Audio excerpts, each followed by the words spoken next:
This is Byron Martin, owner of Logee's Plants for Home and Garden, and this is what we send you in the mail from our mail order company when you order plants from us.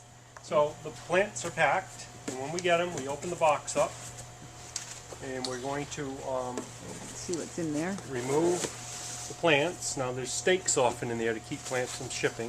This is how we pack. The plants are rolled up in newspaper, so we undo that, and then we have a plastic wrap that goes around it. This is to keep the soil from falling out of the pot during shipping. Remove the plastic, then there's packing on top of that that allows the soil to be held in place firmly. And so now we have, this is what we What ship. plant is that? This is a gardenia, and Okay. this is what we ship as a 2.5-inch pot. So a plant like this, which is fairly tall and has a good strong root system, needs to get moved up. And generally it was always said that you need to let a week settle before you pot and so on. Oftentimes when plants are shipped, they come in and the leaves are a little crunched and squished down and they don't look that great. So you can take them out and leave them in a flat for a day or two. Just when you first get them out of the box, remember to check for watering. If they didn't dry out, if they need a drink, give them a good drink.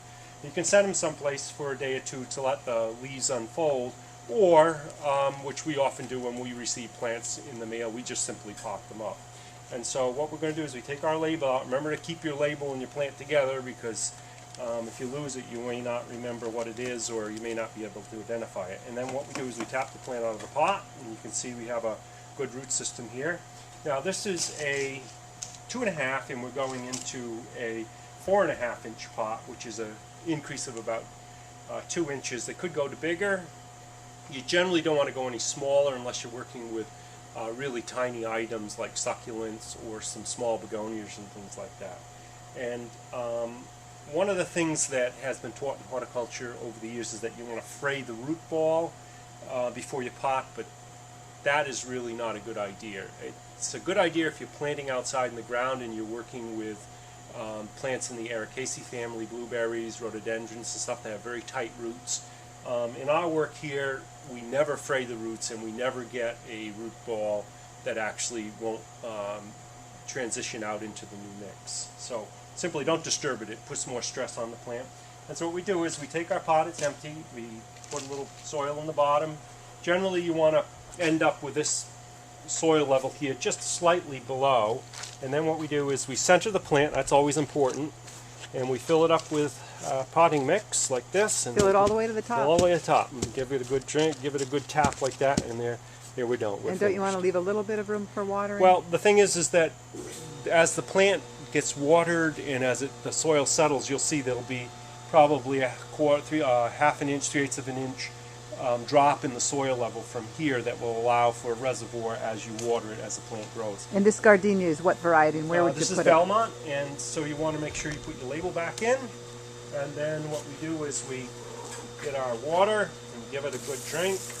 Put it in a sunny window? Yeah, this particular plant wants to go in a sunny window, and although gardenias are known to be grown cold, when they're in containers like this, the best way to grow them is above 60 degrees if you can.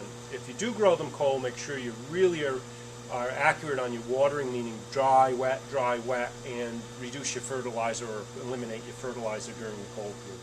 So then what we have is another plant here. This is a hibiscus, and this is our 4-inch pot size. And again, we rolled it up, unwrapped it. You want to remove your plastic.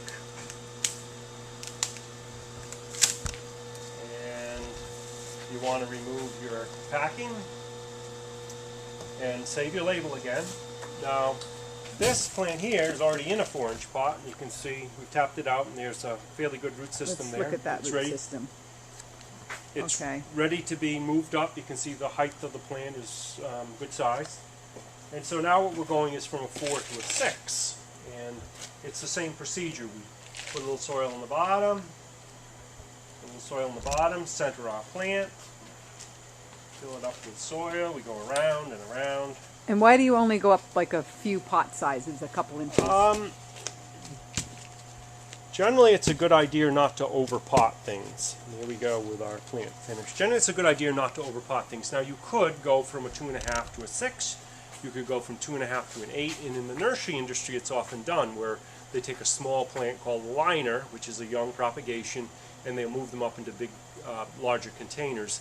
The thing is that there are some plants that when they get stuck into these big masses of wet soil, you lose your root system, and the plant will collapse. So for gardeners that have the time and can devote a little more attention to it, moving your plants up 2 inches, 3 inches at a time actually eliminates any of that risk of loss.